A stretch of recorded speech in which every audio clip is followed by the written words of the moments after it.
What if the most dangerous thing in an antique store wasn't a shattered vase or a crooked chandelier, but a glance? What if a teenager walked in with nothing but cash, manners, and purpose, and still walked out in handcuffs? This isn't a story about theft.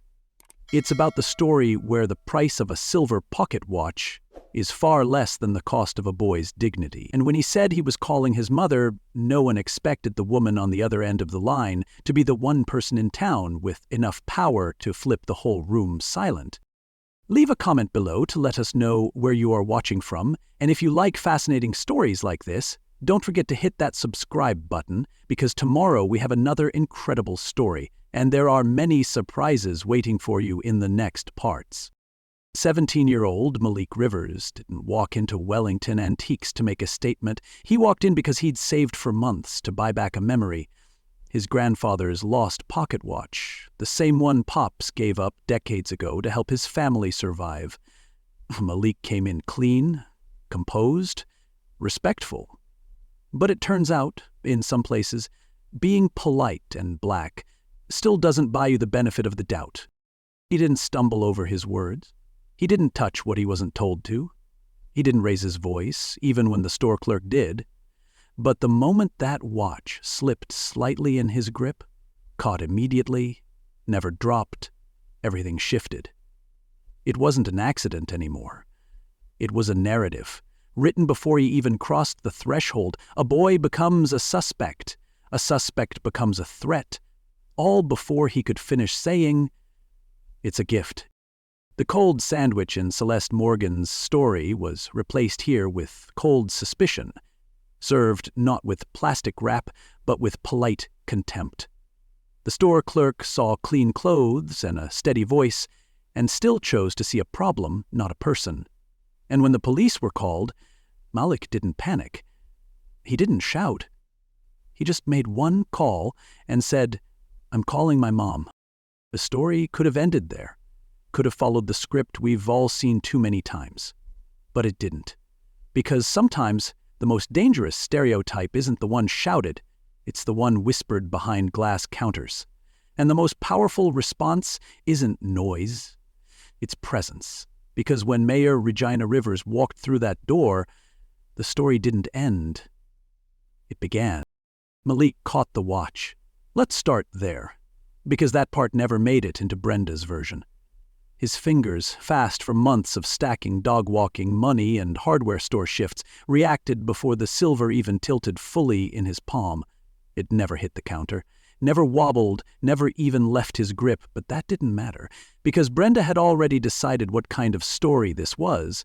And in her story, boys like Malik don't make honest purchases, they make excuses. The shift was instant. One moment she was watching him like a store detective in pearls, the next she was backing up like he'd lit a fuse. No alarm, no raised voice, just an accusation wrapped in feigned disappointment. "You should have known the moment you walked in," she muttered, loud enough to be overheard, quiet enough to claim she didn't mean anything by it. And Malik. He did what every respectful, raised-right kid is told to do in moments like that. He froze. He clarified. He stayed polite, because he knew the truth didn't just need to be told, it needed to be said calmly enough not to scare the room. But the room had already made up its mind. The man near the grandfather clocks looked away. The woman near the porcelain shelf clutched her bag. Nobody stepped in. Nobody asked what really happened. Because when Brenda said "almost stole," the crowd heard "must have tried." That's how it works sometimes. The louder accusation always drowns out the quieter truth. Malik didn't need to be guilty. He just needed to fit the mold that let them look away. Brenda made the call like she was reporting a shoplifting pigeon, gave his description like she was reading off a suspect poster. Black male, maybe 17, gray jacket, looked slick, definitely suspicious. She didn't say he had cash. She didn't say he had a name. She didn't say he caught the watch. And Malik? He didn't plead. He didn't explain. He reached for his phone, slowly, like time itself might accuse him of rushing, and said 5 words that didn't sound like much at first, but would change the room entirely. "I'm calling my mom now." In that moment, the power shifted, not because Brenda stopped, but because Malik did something every viewer knows in their bones. He broke the script. He didn't run. He didn't argue. He didn't do what they expected. He reached upward, not outward. And no one in that store knew what was about to walk through that door. But Malik did. And that's why he stood still, hands visible, dignity intact. Because he wasn't just calling his mother, he was calling the mayor. And Brenda? She'd just booked herself into a confrontation she couldn't outrun. The door opened like it had something to say. Not a crash, not a rush, just that soft chime over the frame, suddenly sharper than sirens. And when Regina Rivers stepped inside, it didn't feel like someone entering a store. It felt like a verdict, walking in on its own feet. She didn't march. She didn't yell. She moved like gravity, unbothered by resistance, impossible to ignore. Her suit was dark, tailored, the kind of cut that whispers discipline. Her eyes? Quiet fire. The kind of gaze that makes men in uniform forget their rehearsed lines. The room shifted before she said a word. The police stiffened. Customers shrank into corners. Brenda's face twitched, confused for just a second, until Regina reached into her blazer, pulled out the leather badge holder, and opened it slow. Not flashy, not theatrical, just firm. "I'm Mayor Regina Rivers," she said, her voice as calm as it was irreversible. "And this is my son." You could have measured the silence that followed in earthquakes. Vaughn blinked like he'd just been dropped into the wrong century. Officer Riley stepped back without stepping back. And Brenda? Her mouth opened, but her words couldn't find her spine. "Wait, he's..." But Regina didn't look at her. Her eyes were on the one man in the room who had all the authority and none of the sense. "Sergeant, would you like to explain to me why my son is being detained in a store, without evidence, without questioning, and without cause?" Vaughn cleared his throat like he wanted to clear the air, too. "We've received a call, ma'am. Alleged attempt." "Attempt at what?" Regina cut in, her tone still soft but now sharpened like a scalpel. "Looking at a product? Holding it gently? Presenting payment up front?" Brenda tried to step in, her voice brittle. "He was suspicious. He nearly dropped it. He could have..." "But he didn't," Regina replied flatly. "You saw that. Everyone here saw that. The watch didn't fall. What did was your composure." Malik hadn't moved. He stood just behind her, steady now, not because he wasn't shaken, but because her presence grounded him. And still, there was a flicker in his eyes that hadn't been there before. Not fear of handcuffs, but of something quieter and colder. The fear of being erased, of watching the version of him in someone else's story take over before his truth ever had a chance to speak. Regina turned toward Brenda then. Finally, slowly, not with rage, but with the look of someone done explaining basic humanity. "Tell me," she said, "did you ever ask his name? Did you ever ask why he came in? Or did you just decide, based on how he looked, that he must be handled, not helped?" Brenda's lip quivered. I've worked here for years. I know the signs." "Yes," Regina said, her voice now slicing clean. "You do. You just keep reading them wrong." Then she turned to Vaughn, as if ticking down a list. "Has anyone checked the store footage?" Vaughn hesitated. Riley shifted. Brenda froze. "No," Regina said, answering herself. "Because you weren't here to confirm the truth. You were here to confirm a suspicion. A suspicion that only needed one thing to become reasonable: his skin." And then she did the most dangerous thing a mother in power can do. She didn't raise her voice. She didn't ask for apologies. She asked for the facts. "Pull the footage," she said to the store manager, who had slinked out from the back, pale as dust. "Now." And in that moment, her badge wasn't just a title. It was a sword and a shield. One that didn't just protect Malik, but every child whose story has ever been rewritten by someone with a louder voice and shakier truth. The store manager fumbled with the screen, sweat blooming across his brow like guilt made visible. No one spoke. Even the officers had taken half steps back, unsure whether to stand firm or disappear. Regina didn't flinch, Malik didn't move, and Brenda, her jaw clenched, arms crossed, that false confidence curdling into dread, kept her eyes on the screen as if staring hard enough might rewrite what was coming. The footage clicked to life. No sound, just motion. The bell above the door jingled Malik in. They saw him step inside. Crisp shirt, envelope in hand, his posture all intention, no threat. He asked for the watch. He gestured toward the case. Brenda hesitated, then handed it over. They saw the moment it slipped, barely, and the moment his hand closed around it, a clean, instinctive catch. Not reckless, not sly, just careful. And then he held it, still, calm, respectful. He placed it back exactly where it belonged. And that was it. The footage stopped. The room didn't breathe. They didn't need sound to hear the truth. The silence on their faces said enough. Regina took one step forward. She didn't need notes. She didn't need volume. She had receipts, literal and metaphorical. "Let me see if I remember this correctly," she said, her voice low, measured. "He walked in here like he was somebody, put on the polite voice, tried to play nice, almost dropped the watch, probably would have taken it if I hadn't stepped in." Her gaze locked on Brenda. "Did I get your words right?" Brenda swallowed, hard. Her lips parted, then closed. No correction came. Regina tilted her head, almost gently. "Because I'm looking at a screen that tells a different story, one with no audio, one that doesn't even need audio, one that shows my son walking in with money, not motive. And you, jumping to conclusions with the kind of certainty that has destroyed lives." Bond cleared his throat. Riley looked like he wanted to apologize without permission. The customer stood suspended, unsure whether to pretend this wasn't happening or keep filming. But Brenda? Brenda shrank. The corners of her resolve folded like cheap napkins.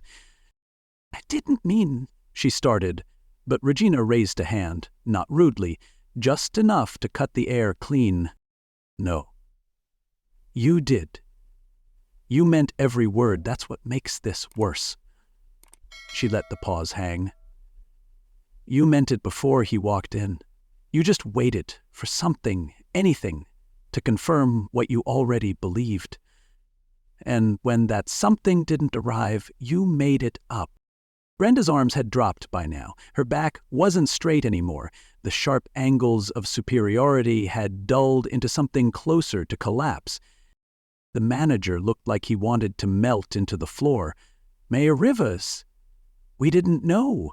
I mean, I didn't see what—" "That's the problem," Regina said, turning to him. "You didn't look, you didn't listen, you didn't ask. You let one voice shape the whole narrative, and now the only thing louder than that mistake is the evidence that disproves it." And still, Malik said nothing. He stood with his hands in his pockets, eyes locked on the screen where his image flickered. Calm, composed, careful. A boy trying to buy a gift for his grandfather. Nothing more, nothing less. And yet, everything had nearly been taken from him in the space of a few wrong words and one bad assumption. He didn't smirk. He didn't gloat. He didn't say, "I told you so." He just... Because sometimes the loudest form of justice is stillness. And in that moment, it landed, not with a bang, but with weight. Real weight, the kind that makes people shift in their shoes, the kind that stays with you long after the footage stops. Regina finally turned to Malik. Her expression softened, just slightly. "Are you ready to go?" He nodded, quietly. and they turned. No victory speech, no parade, just presence. And that was more than enough. By sunrise the next morning, the story had already outrun the town. Headlines weren't whispering, they were roaring. Black teen accused, mayor mother responds. Truth captured. It sat on front pages like a warning label slapped across America's favorite antique fantasy. A town known for cobblestones and cobblers was now known for bias behind glass counters. Wellington Antiques closed that morning. A hand-scrawled, temporarily closed for inventory sign hung in the window, but everyone knew what was really being counted. It wasn't porcelain dolls or vintage brooches. It was every silent nod, every unquestioned glance, every time someone like Brenda leaned on the comfort of assumption and called it professionalism. Brenda was placed on indefinite leave. The store manager issued a statement, half apology, half retreat. The footage had made words irrelevant. The public didn't want another press release. They wanted accountability. And the police department? That got murky fast. Officer Vaughn was reassigned, pending internal review. Officer Riley, who had hesitated, was oddly absent from the next city meeting. But his silence was remembered. Regina refused most interviews. She let the story speak for itself, but when a local reporter finally caught up to her outside town hall, camera in hand, mic extended like a weapon or an olive branch, no one could tell which, she didn't blink, she didn't flinch. She just said, "I wasn't there to protect my son, I was there to protect the truth." And then she walked away. It wasn't a fire, but it burned through the antique store clean as justice. Not dramatic, just surgical, just necessary. Malik watched it all unfold from the quiet corner of his living room, not on the news but on his phone, in texts, in reposted videos, in comment threads filled with strangers typing paragraphs that started with, "This could have been my kid." And every time he scrolled, he felt that same strange mixture of fury and fatigue, because he hadn't done anything. And yet he had done everything right, and it still almost wasn't enough. 3 days after the incident, he stood in front of his grandfather, holding a box that was supposed to hold only joy. The silver pocket watch lay inside, untouched, perfect, a small miracle retrieved from a place that had nearly stolen more than a purchase. His grandfather's hands shook when he unwrapped it. "Where did you find this?" he asked. Malik didn't give details, just smiled. "Took me a while, but it's yours now." And that was the moment Malik finally breathed. Not because justice had been served, not fully, but because truth had been seen. And, for once, that was enough to interrupt the usual pattern. He wasn't naive. He knew that most kids like him wouldn't get that lucky, wouldn't have a mayor for a mother, wouldn't have a store with security cameras, wouldn't catch the watch before it hit the counter, or would, and it still wouldn't matter. That's what haunted him most, how close it all came to becoming a headline without the second half of the sentence. One flick of a wrist, one pair of cuffs, one officer who didn't hesitate. And it would be just another name on someone else's feed, just another "what really happened" debate, just another teenager with a record and a receipt no one bothered to read. He remembered standing in that store, doing everything right, and still having to prove his existence had value. That's what politeness doesn't shield you from. That's what makes reputation feel like smoke, visible but impossible to hold. And yet, what stuck with him most wasn't Brenda's face when the footage played. It wasn't even Vaughn's silence. It was the way his mother had said it. So simple, so clean. "I wasn't there to protect my son, I was there to protect the truth." And that line lived with him, because she hadn't cried, hadn't shouted, hadn't turned it into a performance. She had shown up, opened her badge, and demanded clarity. That wasn't just love, that was legacy. And Malik, He carried that with him now, the way he once carried cash in an envelope. Quiet, intentional, unapologetic. Pops didn't say a word when he opened the box. His hands, rough from decades of labor, trembled as he lifted the pocket watch from its velvet cradle. The chain slid through his fingers like memory reborn, and in the silence that followed, there was nothing performative. No speech, no dramatic music cue, just the soft inhale of a man who thought he'd never see that silver again. Malik watched him closely. That watch didn't just tell time, it rewound it. Not just a gift, but a restoration. A returned legacy. A quiet rebellion against the assumption that boys like Malik don't follow through. In that moment, Malik wasn't just a grandson, he was a witness to the power of stillness, to what it means to walk back into the same place that tried to erase you and leave with your dignity sharpened, not dulled. It wasn't about vengeance. It wasn't even about vindication. It was about what the watch symbolized. Sacrifice, love, and the generational quiet we call survival. That moment wasn't just a family memory, it was history folding back into place. But the town didn't stop spinning just because the story ended well for once. Days later, headlines began to swarm. Black teen accused, mayor mother responds, truth captured. The article didn't mention the full silence in the store or the way Brenda's voice cracked when the footage played, but the town felt it. The antique shop was placed under new management. Brenda was quietly suspended, and no one updated the website. The police department launched a review of bias protocol, with Officer Riley's name nowhere near the press release. But Malik noticed his absence on Main Street patrols the following Saturday. It wasn't a fire, but it burned through that store cleaner than any flame. Malik never spoke to a reporter. He didn't want to be a story.